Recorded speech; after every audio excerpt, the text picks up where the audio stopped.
de ajuste. Bom dia a todos. Aqui é Felipe Moreira, do canal Terapia Matinal, para mais uma live, dessa vez novamente a pedido de vocês. Eu quero agradecer muito pela audiência, pela participação de todos. Vocês têm mandado muitas ideias legais, muitos comentários interessantes, não só durante as lives, com relação às lives, como as dúvidas lá no grupo do Telegram, seja pelo YouTube, seja pelo direct do Instagram. Então eu quero agradecer a participação de todos vocês nas lives, nessas séries, né? E pela audiência, por acompanhar as novidades do canal, por acompanhar as notícias, né?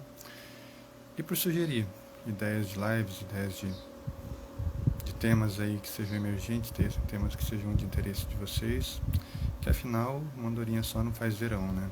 Não adianta a gente buscar conteúdos e não ter aceitação, não ter procura aí.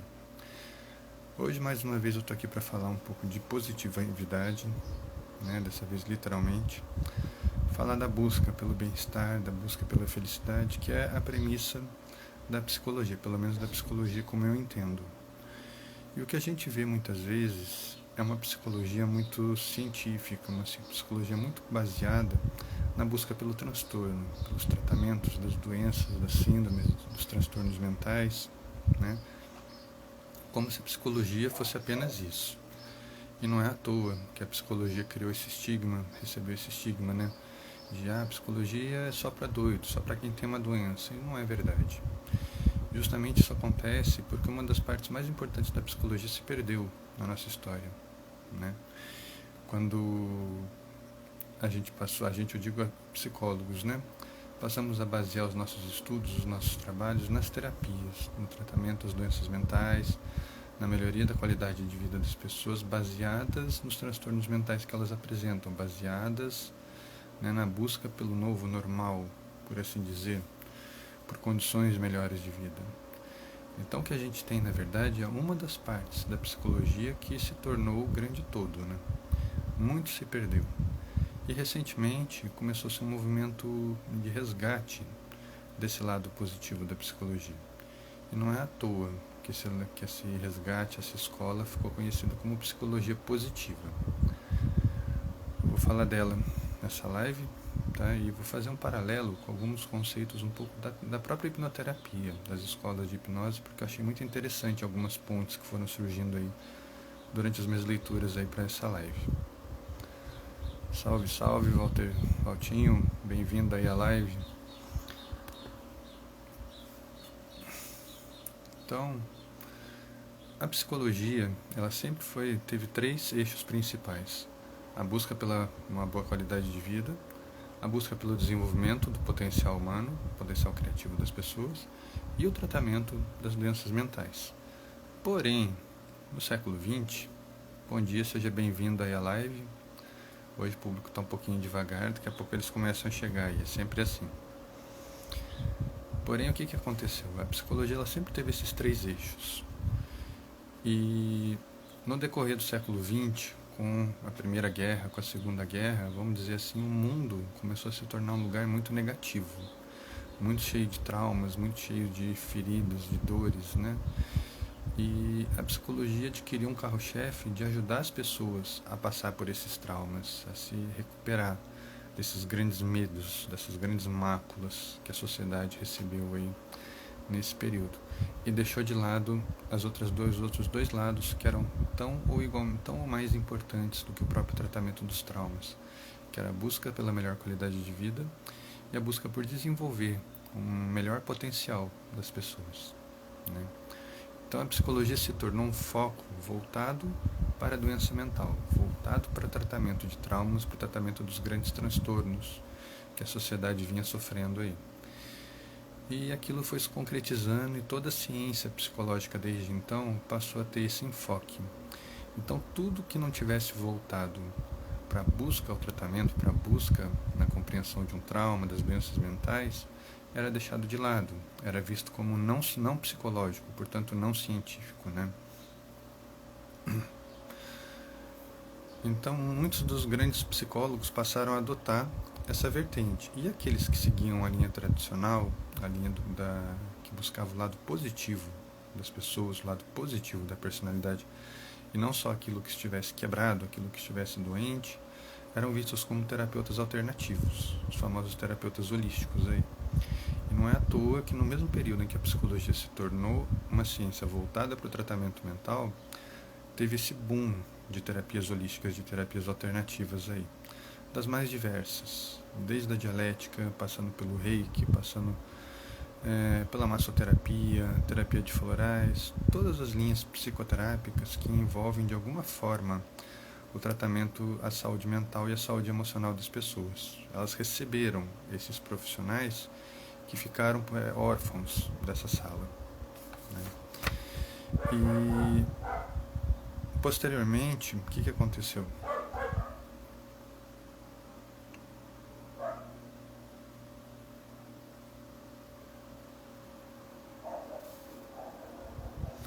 O objetivo da psicologia passou a ser tratar as doenças mentais. Então é como se ela fosse se livrando da história dela, do passado dela. E no mesmo período surgiram grandes cientistas novos dessa linha psicológica, da psicologia positiva, no sentido de trabalhos em autoajuda, um tipo de leitura que aproximasse a linguagem científica da psicologia do dia a dia das pessoas. Um pouco é aquilo que eu faço.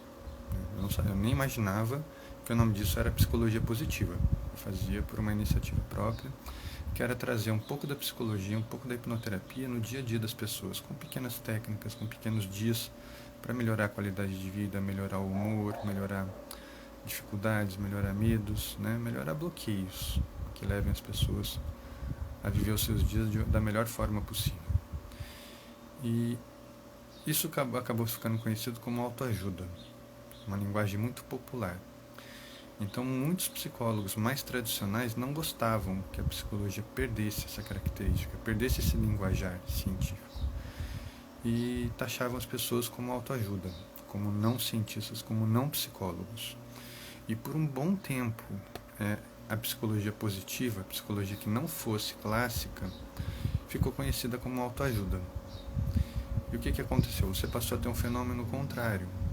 Muita gente que não é psicólogo, né, vem dessas formações holísticas, vem de outros tipos de formação, passaram a entrar nesse nicho da autoajuda através da facilidade do acesso da linguagem, né, que foi sendo apropriada pela psicologia positiva.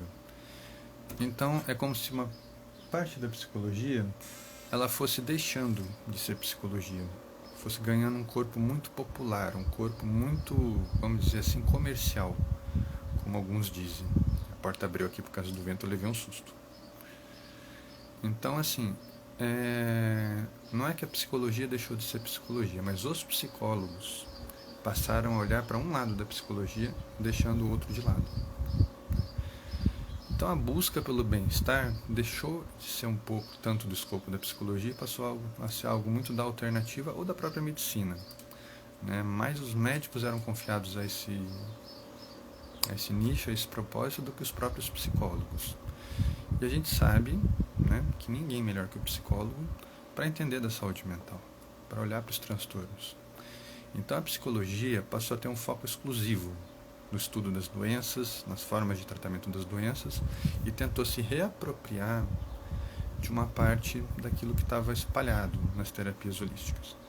Porém, ela começou a esbarrar na seguinte dificuldade: as pessoas já haviam se apropriado dessas terapias alternativas, dessas terapias secundárias, e não viam isso como algo da psicologia. Então encaravam muitos psicólogos como ladrões, como se eles estivessem tentando se apropriar daquelas técnicas. E na verdade não foi bem assim. Na verdade, aquelas técnicas foram se separando da psicologia, se tornando autônomas, e quando o psicólogo voltou a dar atenção para elas, ele foi visto como um intruso no próprio meio. Mas eu diria que é até algo natural de acontecer, buscado por ele mesmo, né? Ele mesmo fez essa segregação no passado, e tão natural que com a mudança do tempo, essa segregação se voltasse contra ele. Mas eu não estou aqui para julgar, não estou aqui para fazer esses comparativos, eu estou aqui para falar um pouco mais da psicologia positiva. Nesse período, pós-Segunda Guerra principalmente, o mundo estava acabado. estava destruído, estava devastado, pessoas haviam morrido, milhões de pessoas tinham perdido famílias, estavam vivendo traumas pós-guerra, e a psicologia se especializou em ajudar essas pessoas por uma necessidade de que a sociedade precisava se levantar, né? Então aquilo que já vinha se tornando uma tendência se tornou uma obrigação da psicologia. Então é como se em algum momento alguém tivesse virado e falado: não, a sociedade precisa primeiro tratar os traumas, para depois voltar a ter uma qualidade de vida decente, de poder depois investir no próprio ser humano, mas primeiro vamos cuidar dos traumas. Vocês já ouviram isso em algum lugar? Eu já. É a famosa busca pela causa. Muito terapeuta holístico, muito hipnoterapeuta que não é psicólogo, ele tem quase uma obsessão por buscar a causa das doenças. Mas quem acompanhou a minha live sobre psicodiagnóstico, sobre saúde mental, sabe que nem toda doença tem uma causa detectável. Um trauma pode ser encontrado, uma fobia, você pode de repente chegar no mais próximo do primeiro momento da pessoa e trabalhar, ressignificar esse medo com a pessoa. Mas a doença mental, uma esquizofrenia, um transtorno mais sério de personalidade, um distúrbio bipolar, um transtorno alimentar, anorexia, uma bulimia, elas não têm uma causa, não existe um desencadeador. Não é que nem uma febre, não é que nem uma gripe. Peguei friagem e fiquei gripado. Me aproximei de uma pessoa doente e peguei gripe dela. Não é que nem uma doença do coração, que pode ter tanto um fator genético hereditário, como pode ser o desgaste do dia a dia, uma vida estressante, uma alimentação ruim, abuso de drogas. Então, assim, a doença mental, você não tem como fazer essa busca. Você pode chegar o mais perto possível, porque você, terapeuta, vai entender aquilo como sendo a causa do problema e do que a pessoa entende como sendo um primeiro momento, mas pode não ser. Desde que aquilo sirva para você trabalhar aquele momento, ressignificar e mudar as características mentais da pessoa para que ela tenha uma melhor qualidade de vida, ótimo, serviu ao propósito. Não importa se está certo, não importa se está errado, importa que ajudou.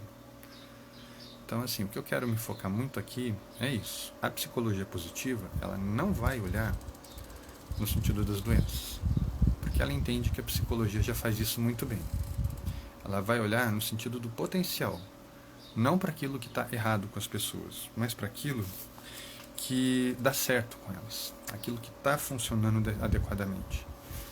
Por exemplo, a forma de você abordar um paciente muda muito. Perguntas que a gente muitas vezes faz: qual é o problema que te trouxe até aqui? Qual é a sua dor? Qual é a sua dificuldade?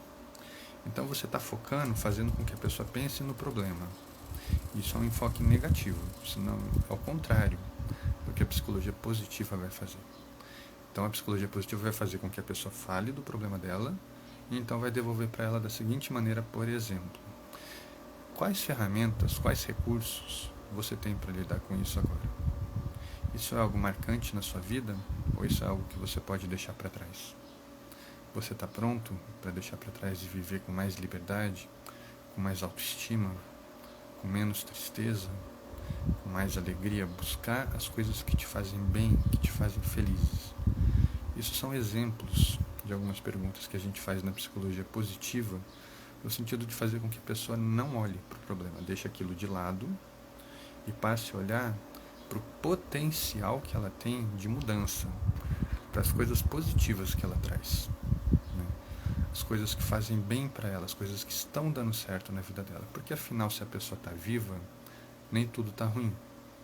Se a pessoa está vivendo, está trabalhando, ou tem alguém que se preocupe com ela, tem alguém que esteja impulsionando esse caminho da melhora para ela não é 100% doença.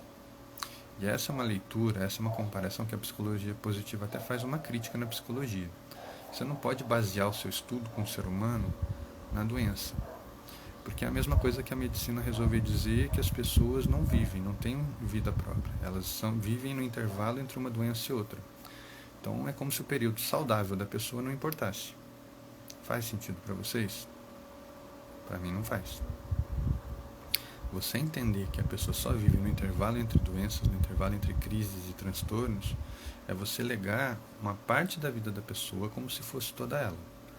Na hipnoterapia, a gente costuma dizer, puxando um pouco aqui da linguagem freudiana, que nós vivemos como sonâmbulos a maior parte do nosso tempo. em alguns momentos a gente adquire consciência desse sonambulismo. Não dos nossos dias, mas a gente toma consciência de que está agindo de forma autônoma. E isso na hipnoterapia vem na leitura ericksoniana quando ele fala do estado de transe.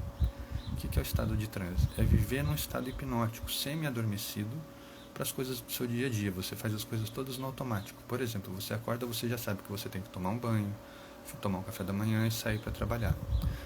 Muitas vezes isso é tão automático, essa rotina, que você não percebe o que faz. Quando você se dá conta, você já está no carro ou no ônibus a caminho do trabalho. Você não lembra nem do caminho que você está fazendo. Agora, se alguma coisa perturba você nesse meio do caminho, você perdeu hora, acordou atrasado, você pula o banho e vai direto para o café da manhã, você acaba comendo tudo errado porque você não está acostumado a comer fora dessa rotina e sai correndo para trabalhar para não perder o transporte ou não perder o horário no trabalho. Então você tem quebras nas suas rotinas. Essas quebras são os momentos de consciência que a gente tem. E a psicologia positiva, ela quer focar nesses momentos, nos momentos em que você está consciente das coisas que você está fazendo, pelo seu bem. Não é que perder hora é bom, não é que não ficar doente é bom, óbvio, não ficar doente é muito bom, só que a doença existe. Então, a psicologia positiva não vai deixar isso de lado, ela vai resgatar esse potencial, você entendeu? Ela vai voltar as perguntas, ela vai voltar os questionamentos para aquilo que está dando certo nos seus dias. Então não importa se você está doente, se você está fazendo um tratamento pesado e veio buscar terapia para complementar aquele tratamento com a medicação. Aquilo já está em tratamento, o psiquiatra já está cuidando daquilo. Então a psicologia positiva vai focar, vamos falar de você. Quais são seus sonhos, quais são seus desejos, quais são as coisas que você faz no dia a dia que te dão prazer, que te dão felicidade. Felicidade é uma palavra muito importante na psicologia positiva, a gente vai falar disso daqui a pouquinho. Então, a conceituação da psicologia positiva vai focar naquilo que funciona para o ser humano, no potencial positivo, no potencial criativo. Ela não está preocupada com as doenças da pessoa. Óbvio, aquilo vai surgir, porque está no dia a dia da pessoa, está na rotina da pessoa. Ninguém busca terapia porque está bem. A gente busca terapia porque tem alguma questão acontecendo, né? Então, assim, algo estando acontecendo, o psicólogo ele não vai se aprofundar, ele vai entender aquilo que está acontecendo, mas ele não vai se aprofundar no fator da doença, porque ele não quer que a pessoa mergulhe nesse ambiente. Ela já vive isso no dia a dia. Esse é o transe que eu falei ali atrás, esse é o sonambulismo que mantém a pessoa numa rotina. E essa rotina trouxe a pessoa até o momento atual. Então o presente é muito importante, o momento atual é muito importante quando a gente fala de positivismo, de positividade. Porque você tem que entender como a pessoa se sente no momento. O que ela pode fazer hoje para sair desse estado de tristeza, desse estado de angústia, desse estado adoecido que a mente dela está entrando. Como ela vai se livrar de uma doença se ela mergulha na doença. Então vocês percebem a dualidade, a diferença principal aí entre a psicologia tradicional e a psicologia positiva. Só para deixar um adendo aqui, para deixar uma coisa clara. Não estou falando de duas psicologias diferentes. A psicologia positiva não é uma linha teórica, tá? Ela é um pensamento dentro da psicologia, ela é um estilo de fazer psicologia dentro de toda a gama da psicologia. Você pode ser freudiano e trabalhar com a psicologia positiva, você pode ser junguiano e trabalhar com a psicologia positiva, você pode ser comportamental, pode ser behaviorista e trabalhar com a psicologia positiva. Ela é uma forma de você pensar a psicologia, não é uma teoria. Ela tem embasamentos, ela tem estudos científicos, ela tem bases epistemológicas aí que tornam ela aceitável pela psicologia. Porém, ela não é encarada, talvez ainda por não ter uma força como outras linhas teóricas têm, como uma linha teórica independente. Ela se insere dentro das outras como sementes. Entendeu? Então, eu não estou menosprezando a psicologia, eu não estou menosprezando a psicopatologia, eu não estou menosprezando a doença, como a psicologia positiva também não vai menosprezar.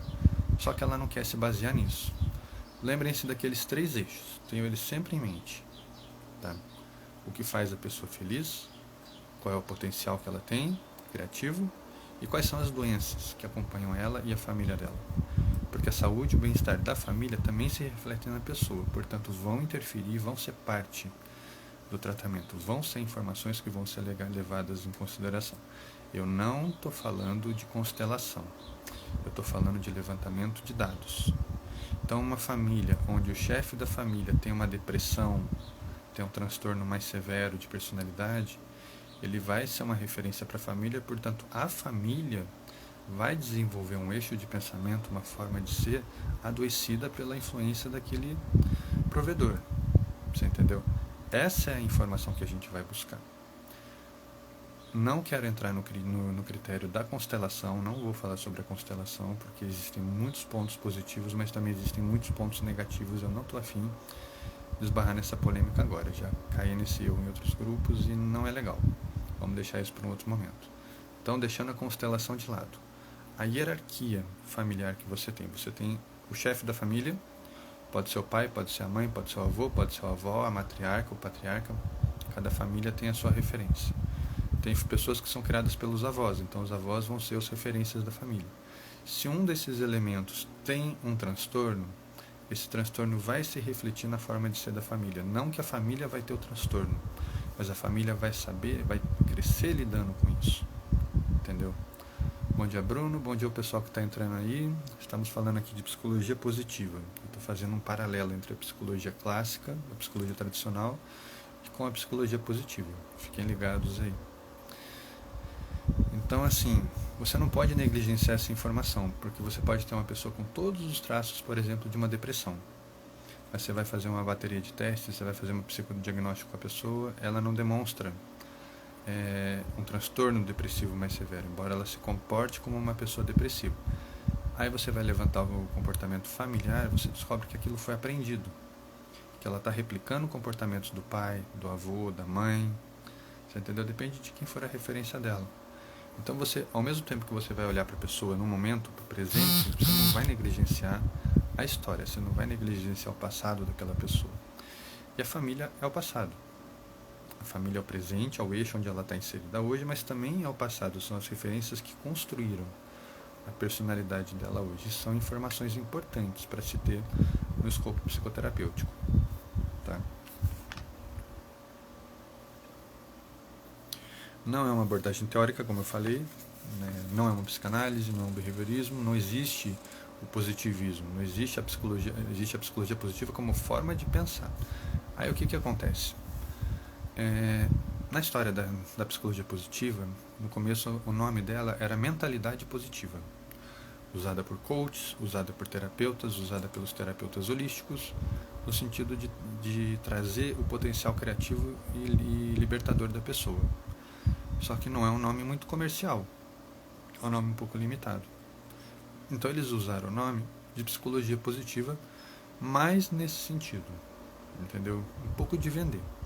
Lembra que eu falei que no começo a psicologia positiva ela ficou muito misturada e muito considerada como autoajuda?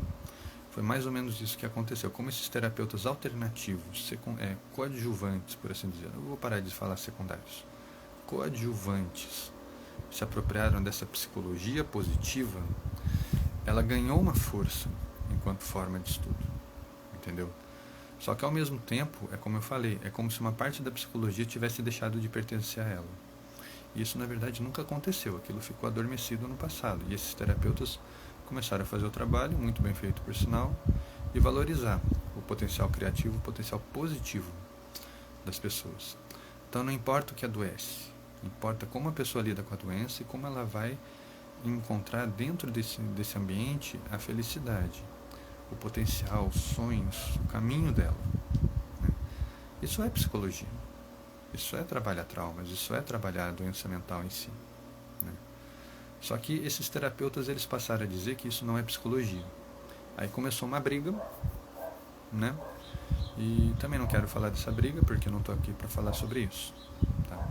E essa briga fez com que a psicologia positiva fosse considerada muito mais autoajuda do que psicologia propriamente dita. Como eu falei, como ela não é uma linha teórica, muitos psicólogos mesmo passaram a encará-la com um pouco de nariz torcido. Entendeu? E só recentemente é que isso começou a se inverter, começou a haver um resgate desse lado da psicologia. Passou-se a valorizar as questões da criação, a questão do positivismo, da positividade, na forma de pensar a vida, na forma de encarar o bem-estar, né? Porque até então, como eu falei, o foco da psicologia era lidar com as doenças mentais e com os transtornos. Então você inseria o transtorno mental no cotidiano da pessoa e encontrava os momentos onde a pessoa pudesse ser feliz apesar desse transtorno. Só que para que viver pela metade? Por que focar no que é ruim? Vamos focar no que é bom. Então, já que a doença está lá, ela vai existir, vamos deixar ela no automático, deixar ela lá quietinha, não vamos tocar ela, deixar ela dormindo, e vamos olhar para o lado positivo. Ah, eu tenho uma depressão, mas o que eu posso fazer para encontrar prazer na vida? O que me alegra? O que me tira do buraco? O que me dá prazer? Ah, eu gosto muito do meu trabalho. Você trabalha com o quê? Ah, sou advogado. Gosto muito de ler, gosto muito de ajudar as pessoas, gosto muito de representar causas importantes. Então, você entendeu? Você vai encontrar na história da pessoa, você vai encontrar na vida da pessoa as coisas que colocam ela em movimento. As coisas que dão valor para ela, para o que ela faz, que façam com que ela queira fazer aquilo cada vez mais, continuar fazendo aquilo, né? E porque quando você começa o caminho da felicidade, quando você encontra algo que te faz bem, aquilo te alimenta. Aquilo te alimenta no sentido de que você vai querer cada vez mais lidar com aquilo. Você vai querer cada vez mais falar sobre aquela questão, fazer aquela atividade, seja o trabalho, seja um hobby, seja um lazer, né? Seja dormir, a não ser que seja uma depressão que você só queira dormir e aí é diferente, mas em geral, uma coisa que te faça bem, que te alimente, que te dê energia para o seu dia, apesar das doenças mentais, tem que ser valorizado, tem que ser levado em conta. Então não é só focar naquilo que te faz mal, é focar naquilo que te faz bem, naquilo que está funcionando para você. Então eu peço para vocês aí, enquanto eu estou falando aqui, enquanto eu vou continuando, quero que vocês escrevam para mim uma coisa que vocês pensem agora, que alegre o dia de vocês, uma coisa que seja positiva para vocês. Pode ser um gesto, pode ser uma pessoa, pode ser um objeto, pode ser um momento, entendeu? Mas uma coisa que alegre, que dê brilho no dia de vocês. Anderson, é como eu estou falando aqui, só traz benefício. Só traz benefício. Porque você faz com que a pessoa pare de olhar para a doença. Não negligencia. Ele sabe que ela está lá. Mas ele vai olhar para outras coisas na vida além da doença, por exemplo. Vai valorizar os interesses pessoais, prazer em fazer as coisas, os hobbies, as rotinas que alegram ele. Então, por exemplo, uma pessoa que sente muita falta. Muito bom, Marco. É por aí. Cachorro é uma coisa que te alegra. Então a interação é muito importante, né? Então, Anderson, por exemplo, a pessoa vai encontrar uma atividade que faça bem para ela no dia a dia. Eu já falei em outras lives. Vocês sabem qual é a maior dificuldade das pessoas quando você vai trabalhar rotina? Quando você fala para uma pessoa, me fala um pouco do seu dia a dia. Ela fala do momento que ela acorda, que ela vai trabalhar, do tempo que ela passa no trabalho, da pausa para o almoço, da tarde de trabalho, de quando ela volta para casa. Ou ela vai descansar, ou ela vai ter um tempo com a família, ou ela vai estudar. Mas em que momento desse dia ela falou de descanso dela? Em que momento desse dia ela falou da pausa? Vocês percebem? As pessoas não estão acostumadas com esse pensamento. E a psicologia positiva, ela vai fazer ela olhar para isso, para o que te faz bem. Que nem o Marco propôs aqui embaixo. O cachorro faz bem para ele. Então eu tenho certeza que ele tem um momento do dia que ele tira para brincar com o cachorro, para passear com o cachorro. Eu falo por experiência. Eu tenho o Leno também. O Leno vive participando das minhas lives, vocês sabem disso, né? E dá prazer pra gente. Então é uma coisa que tem que ser motivada. Você tem que encontrar no seu dia um momento na sua agenda para brincar com o cachorro, para passear com o cachorro. Eu tenho, por falta de tempo, eu não tenho tanto quanto eu gostaria. Eu passeio muito com ele na parte da manhã. Infelizmente não consigo ainda todos os dias, mas todo dia que eu chego em casa, ou que eu vou sair, eu brinco um pouco com ele, tem os brinquedos dele espalhados pelo quintal. E quando eu chego à noite, eu também brinco com ele. É uma coisa que me faz bem, né? Faz valer o dia. Então, assim, não faço por obrigação, faço por prazer. E a psicologia positiva, ela vai valorizar o que dá prazer pra gente, não aquilo que seja uma obrigação. Licença.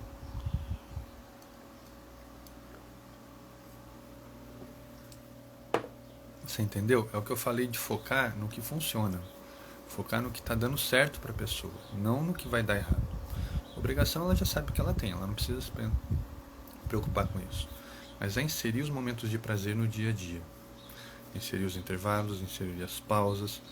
Lembra que eu falei na parte de aprendizado que os intervalos entre aulas, os intervalos entre trabalhos, entre estudos, é quando a gente consolida aquilo que está lidando.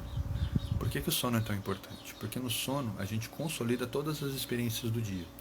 É onde o cérebro vai fazer a transição entre a memória de curto prazo para uma memória de longo prazo. Ou seja, uma coisa vai deixar de ser uma lembrança para se tornar uma experiência.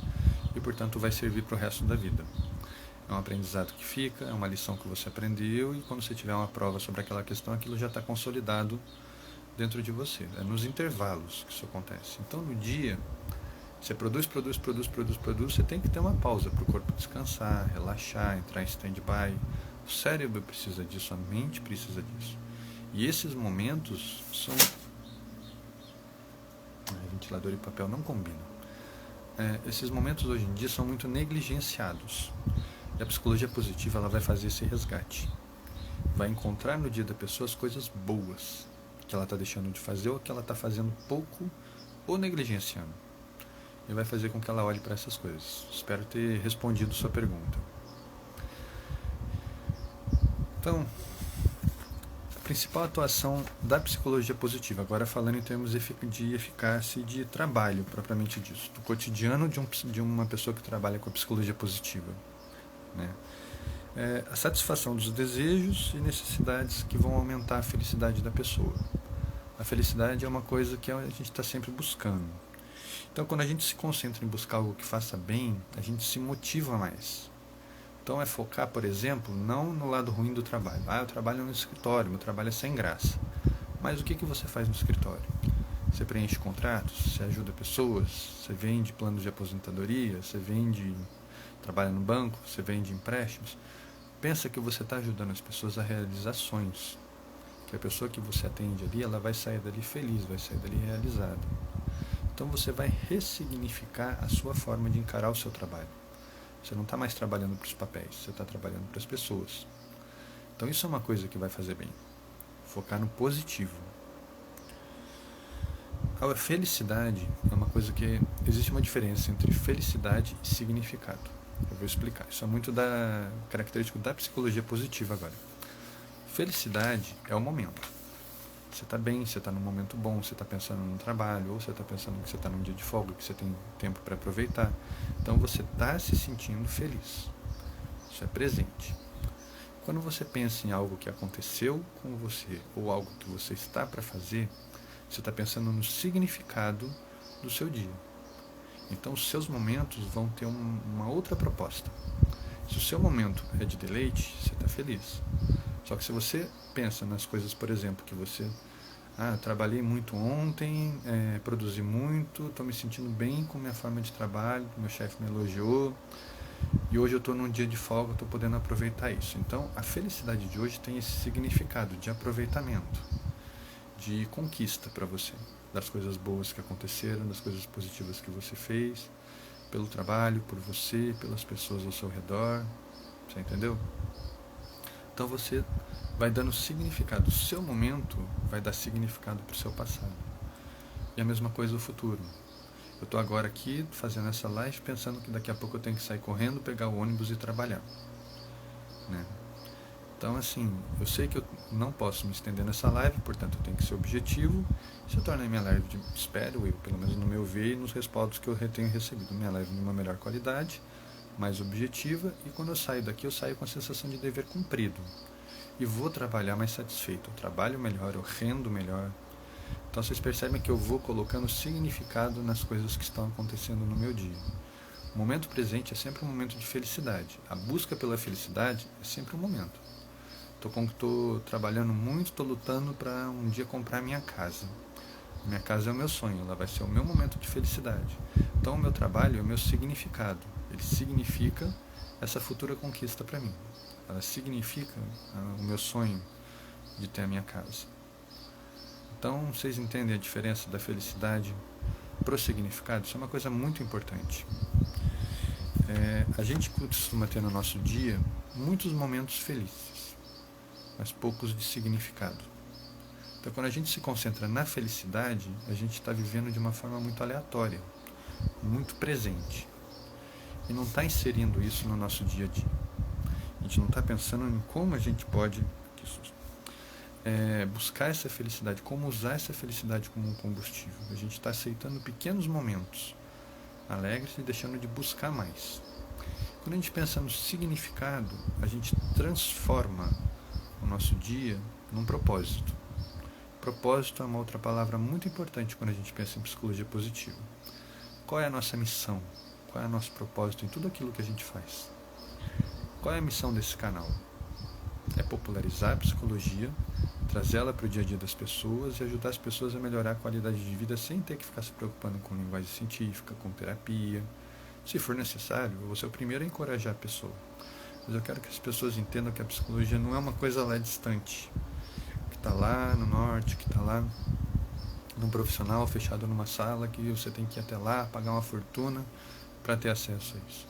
Que a psicologia está no seu dia a dia. Essa é a minha missão. O Terapia Matinal, o canal Terapia Matinal tem esse propósito, aproximar as pessoas de uma melhor qualidade de vida, de um melhor bem-estar. Em base nesse propósito é que eu vou criando os meus dias. Vou bolando os temas para live, vou recebendo ideias de vocês e transformando em vídeos, né? Porque para mim eu não encaro as lives só como lives, eu encaro as lives quase como aulas, propriamente dito. E eu sei que muita gente aprende, muita gente me ensina através das perguntas, através dos comentários.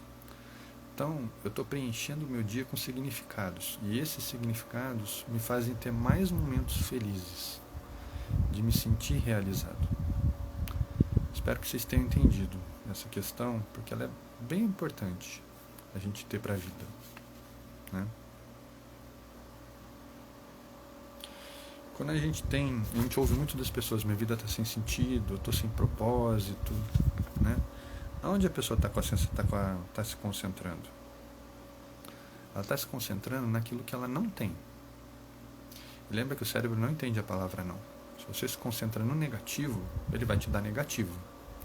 Então, se eu penso, minha vida está sem propósito, qualquer propósito que uma mente encontrar, seja positivo ou seja negativo, vai servir. Quem nunca teve aquele chefe que você fala que não está se sentindo bem, o chefe fala para você, então vai trabalhar que você ganha mais. Vai produzir que você vai se sentir melhor. Minha mãe fala muito isso para os filhos. Vai estudar que você vai ficar mais feliz. Ah, estou triste, estou ressentido. Pega os cadernos, pega os livros, vai estudar, vai ler que você sai desse baixo astral. Então é mais ou menos isso. Quando você não tem um propósito, você está distante do seu presente. Você se perdeu no caminho da sua busca da felicidade e você não está conseguindo encontrar significado nas suas coisas, nos seus momentos. Então o primeiro passo é você dar um significado para aquilo que está fazendo. Ah, está focado no trabalho, está vivendo em função do trabalho. Então vamos nos concentrar por enquanto no trabalho. O que nesse trabalho te atrai? E vamos valorizar esses pequenos momentos de alegria. Desses pequenos momentos a gente vai construindo significados e vai encontrar junto da pessoa, no dia a dia dela, o que faz ela feliz. O que é nesse trabalho, o que é nesse ambiente, nesse dia de uma rotina tão conturbada, faz com que ela se sinta bem e queira continuar, queira repetir todos os dias. Vocês percebem que o foco mudou? Eu não estou mais falando para a pessoa que ela tem que ter um significado. Eu estou ajudando ela a olhar para o significado que ela já tem. Ela só não tem consciência disso. Então a psicologia positiva ela é muito imediatista nesse ponto. Ela vai olhar para o foco do presente e vai abrindo para os momentos da pessoa, para que ela vá se encontrando. Não me interessa mudar a vida de uma pessoa para uma coisa que ela não queira, que ela não conheça. Me interessa que dentro daquilo que ela é, ela se encontre. Lembrem sempre disso. Quem é você hoje? Quem é você agora? Essa pessoa é diferente de você há 10 minutos atrás e, portanto, vai ser diferente de você daqui a 10 minutos. Tenho certeza. Faça essa reflexão o tempo inteiro. Quando se sentirem bem, quando se sentirem mal, quando se sentirem para baixo, perguntem para vocês mesmos, o que eu estou sentindo agora? E onde isso se encaixa no meu dia? Faça esse teste e depois vocês me mandem o feedback de vocês para a gente conversar, vai ser bem legal. Quem quiser fazer isso agora também pode fazer.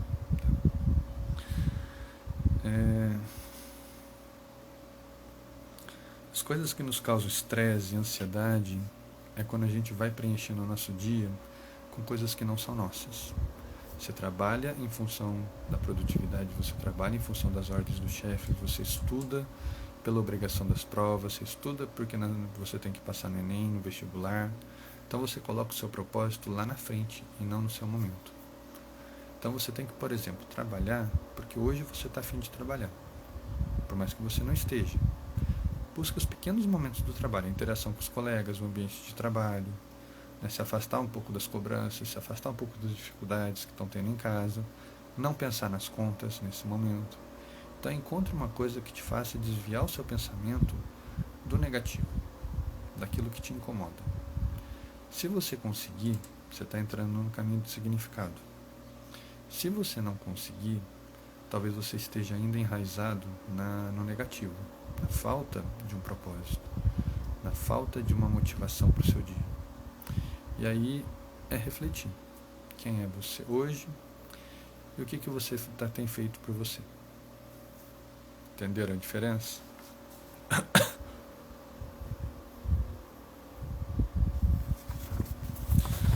A psicologia positiva, como eu falei, ela ainda é encarada como uma autoajuda disfarçada. O CRP, Conselho Regional de Psicologia, ele não reconhece as especialidades em psicologia positiva. O MEC até reconhece como pós-graduação válida, mas o Conselho de Psicologia não reconhece ainda a psicologia positiva como uma especialização dentro da psicologia. Pelo fator que eu falei, não é uma abordagem teórica, é uma forma de pensar, qualquer um pode executar e ela ainda está muito atrelada à autoajuda. E a autoajuda é uma coisa muito superficial dentro do escopo da psicologia. Por mais que seja uma parte daquilo que a gente faz, ele ainda não é visto de uma forma científica, por mais que haja ciência por trás, por mais que hajam estudos por trás, você entendeu? A psicologia, vamos dizer assim, precisa de mais para aceitar aquilo como uma especialização válida. É como se você fosse especializar em uma técnica de atuação, em uma forma de trabalhar dentro da psicologia. E isso ainda não é bem visto dentro da psicologia. Então, por enquanto, pelo menos até a última vez que eu consultei o CRP, consultei o site lá, a psicologia positiva ainda não era vista como uma especialização, porque ela não se insere num rol teórico. Como vocês podem ver, você pode usar a psicologia positiva em todas as frentes. Desde o behaviorismo ultra radical, aquele ambiente científico mais tétrico, mais formal, até uma psicologia do dia a dia, uma psicologia mais humanista, mais aberta a cuidar das pessoas, mais aberta a fazer com que as pessoas se encontrem e se conheçam melhor. Eu falei das perguntas que a gente faz, então eu vou mostrar para vocês uma comparação entre você receber um paciente numa abordagem mais tradicional e você receber um paciente, um cliente, numa abordagem positiva. Na linguagem tradicional, quais são as coisas que a gente pergunta para a pessoa? Aqui são só alguns exemplos, tá? Qual é a sua queixa? Qual é o problema que te trouxe aqui? Qual é o problema que te trouxe aqui? Vejam o foco. E o que está errado na sua vida? Isso automaticamente faz com que a pessoa passe a olhar para o lado negativo dela, para o lado improdutivo, para o lado de tudo aquilo que adoece. E isso desvaloriza, isso desmotiva. A psicologia positiva, ela quer que a pessoa pense no lado positivo da realidade dela, no lado bom dos dias. Então ela vai perguntar, o que está funcionando na sua vida hoje? Em meio a tudo isso, o que te faz bem? O que te alegra? Quais as suas qualidades? Quais as suas vantagens no seu dia a dia? O que te faz se destacar de uma forma produtiva em meio aos desafios? E o que você reconhece que você faz bem? Qual é o seu potencial?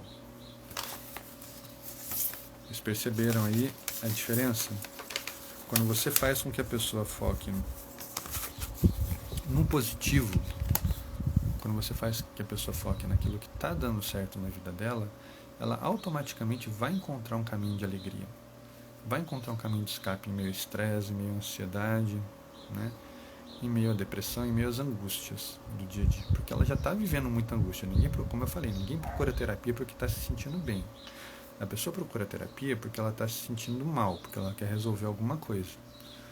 Só que se você foca nesse problema, se você foca na doença, se você foca no negativo, a pessoa já está vivendo isso no dia a dia dela. A terapia vai se tornar mais um momento negativo no dia dela. E o que vai acontecer? Ela vai desvalorizar. Ela vai olhar com olhos tortos para a psicoterapia. Vai encarar como um desafio, talvez ela venha uma vez, 2 vezes, mas de tanto ficar falando só sobre o problema, ela vai acabar desmotivando e vai acabar parando com a terapia. Enquanto se você falar da psicologia, da positiva, do potencial que a pessoa tem, por isso que a gente pergunta para a pessoa, o que te faz bem? O que te motiva a viver os seus dias? O que te dá alegria? O Marco falou lá em cima o cachorro dele. E vocês, o que dá alegria para vocês? É o trabalho? É o tempo com os filhos? É o lazer? É uma viagem? O que dá alegria para vocês? E como colocar isso nos seus dias? Como aproveitar melhor o tempo de vocês, tendo esses momentos como grande propósito, como os grandes significados.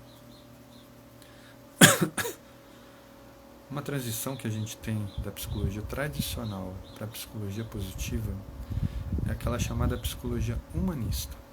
Algumas pessoas já ouviram falar. Tanto Abraham Maslow quanto Carl Rogers são aqueles que falam muito do potencial de criação do ser humano, do potencial criativo, do potencial de prazer, do potencial de fazer o bem para si e para os outros. Então você vai focar em tudo isso que eu falei. Família é um valor, né? Você vai focar em tudo aquilo que te faz bem nos seus dias. Então você pode ter um problema, um transtorno, mas você também tem nos seus dias as coisas que te fazem bem, que te encorajam. Então, por exemplo, você pode ter um transtorno de personalidade que te faça fazer um tratamento muito severo, te abale muito, te faça tomar muitas medicações que afetam a sua forma de pensar e a sua forma de sentir. Mas você tem tempos bons com a sua família. Você passa bons tempos com os pais, com filhos, com irmãos, vocês passeiam muito. Então você tira o foco do que está errado para levar o foco para onde está dando certo, para o lado libertador do seu tempo.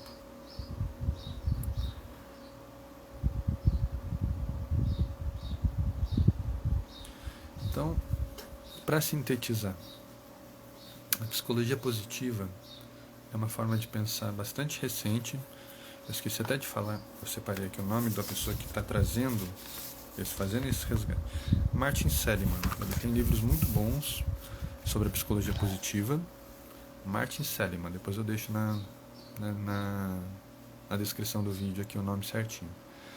Ele tem muitos livros bons falando sobre a psicologia positiva, sobre como valorizar, tanto para o terapeuta quanto para a pessoa, o potencial de criatividade, o potencial de motivação para o dia a dia, tirando o foco dos problemas.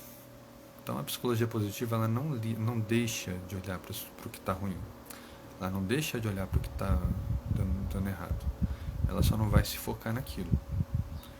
Então é como se ela fizesse ao mesmo tempo essa crítica e esse complemento à psicologia.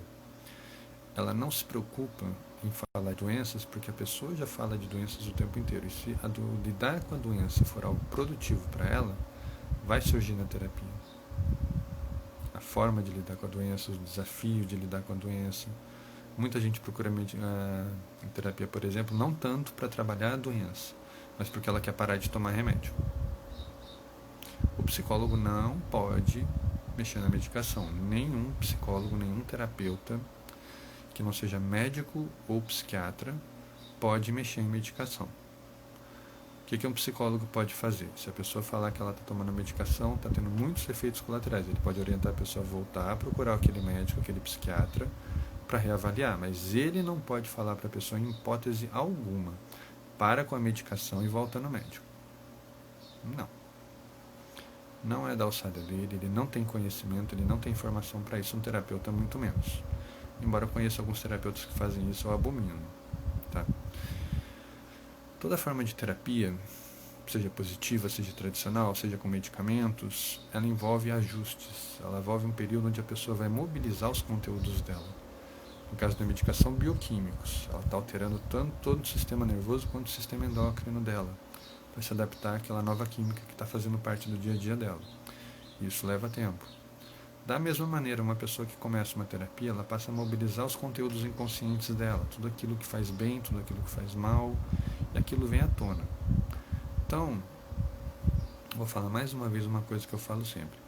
Não existe terapia de uma sessão. Não existe esse negócio, essa balela de tratar em uma sessão. Toda terapia é um processo. Se você fala que você vai tratar em uma sessão, você está negligenciando completamente o seu cliente. Você está sendo extremamente antiético. Porque em uma sessão você pode trabalhar uma questão, mas vai mobilizar muitas outras. E a pessoa vai levar um tempo para se ajustar a isso. Por isso que muita gente, por exemplo, nem começa um tratamento de hipnoterapia na primeira sessão. Faz um trabalho, faz uma anamnese, prepara a pessoa para a hipnose, talvez faça um exercíciozinho leve de relaxamento para que a pessoa entenda e conheça a hipnose. Mas porque ele tem o conhecimento de que aquilo vai mobilizar muita coisa, ele precisa de tempo. Por isso que algumas sessões são mais longas. Eu já vi sessão de hipnoterapia com levar 5, 6 horas para acontecer. E eu acho improdutivo, mas não estou questionando a metodologia de ninguém aqui.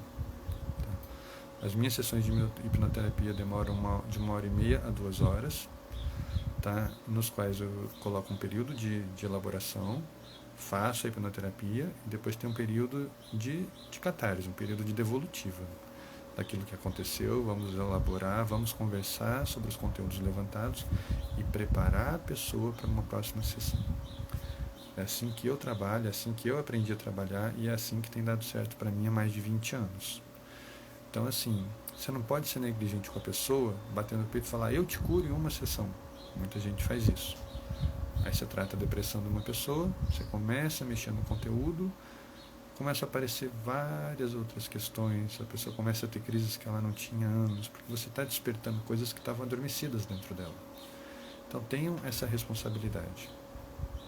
E um paralelo muito interessante, eu acho que vai dar tempo de falar, nessa dualidade da psicologia tradicional para a psicologia positiva, enquanto uma fala do transtorno mental, foca no tratamento, e outra vai falar no potencial criativo do ser humano, eu me lembrei das duas escolas maiores de hipnose, a escola de Nancy e a escola de Salpêtrière. Uma delas de Auguste Le Beau, que é baseada na hipnose como sendo um potencial criativo, potencial nato da pessoa de entrar num estado de concentração. Enquanto que Salpêtrière, comandada por Charcot, ela encara a hipnose como sendo uma patologia. A pessoa que vive em estado de hipnose, ela vive no estado dissociativo, no estado alienado. E olha que interessante, não é à toa que na história da psicologia que surgiu com a hipnose sendo inserida no contexto médico, a gente tem essa dualidade se repetindo dentro da psicologia. Uma olhando para o foco na doença, a outra olhando para o foco do potencial criativo da pessoa. Eu achei essa leitura muito interessante e eu quis trazer para vocês. Queria que vocês deixassem nos comentários para mim depois o que vocês acharam. Mas falei bastante de psicologia positiva, falei das pontes com a psicologia tradicional, falei das diferenças, né? Lembrando que eu não estou aqui para julgar, não estou aqui para depreciar ninguém, eu só estou lembrando que a psicologia positiva, ela é da psicologia, mas ela não é uma psicologia, ela não é uma escola teórica, ela é uma forma de pensamento. Então, se você encontra por aí um terapeuta que fala que trabalha com a psicologia positiva, você pode saber que ele está trabalhando com a linguagem da psicologia positiva, não que ele faz psicologia se ele não for psicólogo, tá? Lembrando que, também já falei isso muitas vezes, só o psicólogo pode lidar com diagnósticos, só um psicólogo pode diagnosticar, estabelecer uma conduta terapêutica baseada na doença, na identificação da doença, porque ele tem recursos para isso, ele tem materiais e conhecimento que ele vai usar para essa finalidade. E muitas vezes nem ele sozinho. Ele vai fazer o psicodiagnóstico, vai fazer os crivos dele, vai estabelecer uma hipótese diagnóstica e vai muitas vezes encaminhar para um psiquiatra para fazer uma validação. Não que ele por si só já não possa fazer isso, mas às vezes uma determinada doença ela requer uma intervenção medicamentosa. Então o psicólogo ele vai completar o trabalho dele junto a um médico, junto a um psiquiatra. Um terapeuta que não seja psicólogo, eu já vi se meter em medicação, se meter a dar diagnóstico, a pessoa chega muitas vezes lá com um transtorno mais severo, tem depressão, Entendeu? Não, Marco, não pode. Ele pode trabalhar dentro dos transtornos, ele pode trabalhar nos recursos do transtorno, mas ele não pode fazer o psicodiagnóstico. Ele é exclusivo, está até no código de ética do psicólogo. Ele é exclusivo da psicologia e da psiquiatria. Tá? São recursos muito característicos, muito exclusivos dessas profissões. O que ele pode fazer é trabalhar com o diagnóstico que a pessoa traz. Então, assim, a pessoa chegou até o psicanalista com uma queixa de depressão, só que ele está botando aquilo em dúvida. O que ele vai fazer? Ele vai encaminhar para um profissional que possa validar aquele diagnóstico. Eu também já fiz isso. Eu conheço terapeutas que me encaminharam pessoas, a pessoa procura ele, eu tenho um transtorno bipolar, dá para a hipnose me ajudar? Até um certo ponto dá. E durante o trabalho, o terapeuta foi percebendo que ele não observava nada de bipolar na pessoa. Era muito mais voltado para depressão, por exemplo, ou para um lado de ansiedade. E me encaminhou essas pessoas para poder fazer esse crivo. Você entendeu? Então, assim, tem que tomar esse cuidado. O psicanalista ele pode lidar com o diagnóstico, mas ele não pode traçar o diagnóstico. Você pode, por exemplo, durante o seu trabalho, faz a avaliação, você vai chegar perto de uma hipótese diagnóstica, mas você não pode, vamos dizer assim, laudar. Você não pode estabelecer se a pessoa tem uma depressão, ela tem uma distimia, ela tem um transtorno bipolar. Entendeu? Você, terapeuta, pode trabalhar com essa hipótese, mas você não pode devolver isso para a pessoa. Nem confirmando o que ela está te dizendo, nem discordando. Mas você pode encaminhar uma pessoa para que ela seja reavaliada. Isso a gente pode fazer a qualquer momento. Não sei se vai dar tempo hoje, Zé, mas é um bom tema para uma próxima live aí. Grosso modo, e para simplificar antes que o reloginho do Instagram apareça aqui, o psiquiatra, ele é médico, ele trabalha com a parte de medicação. Alguns psiquiatras trabalham com psicoterapia. O psicólogo, o foco dele é inteiro na psicoterapia. Ele não lida com a medicação, ele vai lidar com a parte da dialética e da saúde mental do paciente através como coadjuvante ao processo medicamentoso. E o psicanalista, ele é uma forma de psicólogo. Ele não tem a formação do psicólogo. É como se você pegasse uma das escolas da psicologia e desse independência para ela. Isso é o psicanalista. Ele pode fazer tudo que um psicólogo pode, menos a parte de laudo, por uma questão técnica, por uma questão de formação. Quem sabe daqui a um tempo isso mude. Tá? Mas é de uma forma bem simples. Tá? A única diferença é que o psiquiatra é o único que pode lidar com medicação. Mas os três podem trabalhar com psicoterapia. Os três podem fazer o atendimento na pessoa perfeitamente, do começo ao fim de um transtorno. Eu conheço psicanalistas que fazem psicodiagnóstico. Não são podem ter treinamento para isso, podem ter conhecimento, mas a grosso modo eles não são habilitados para isso enquanto profissão. Então há que se tomar cuidado. E conheço psicólogos, infelizmente, que mexem na medicação, o que é um perigo. Muitas vezes a medicação de uma pessoa leva anos para se ajustar. E se você mexe um negocinho fora daquilo, você pode avacalhar todo o tratamento, aquela medicação que sempre funcionou para a pessoa vai parar de funcionar. Então cada um tem a sua responsabilidade. Eu simplificaria da seguinte forma: o psicanalista e o psicólogo vão fazer a psicoterapia com a pessoa, enquanto o psiquiatra vai medicar os transtornos mais severos. Eu estabeleceria num tom de quase hierarquia. É uma hierarquia, mas não é... Como é que eu vou dizer? É uma hierarquia, mas não é uma coisa de autoritarismo. Não sei se eu fui claro. Tá? São complementares. As três vão funcionar como dentes de uma engrenagem no processo terapêutico da pessoa.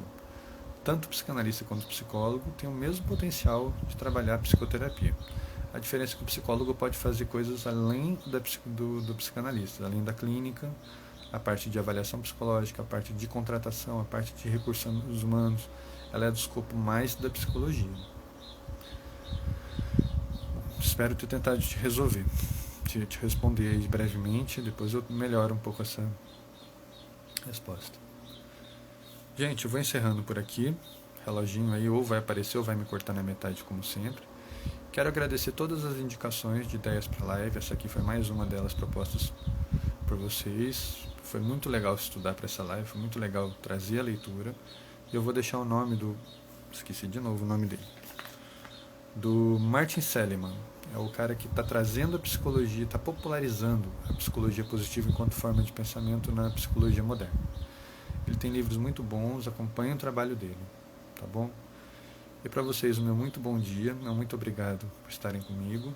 Deixe os seus comentários, se alguma resposta, se alguma pergunta passou batida por mim, manda para mim que eu vou ter prazer de responder. Zé, vou melhorar para essa pergunta, essa resposta que eu te dei aqui, pode deixar, tá bom?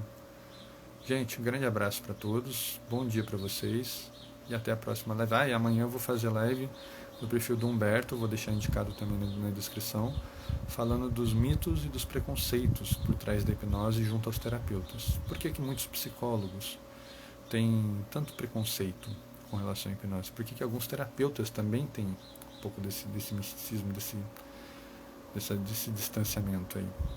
Então amanhã às 11 horas no perfil do Humberto, eu vou deixar o link certinho na descrição.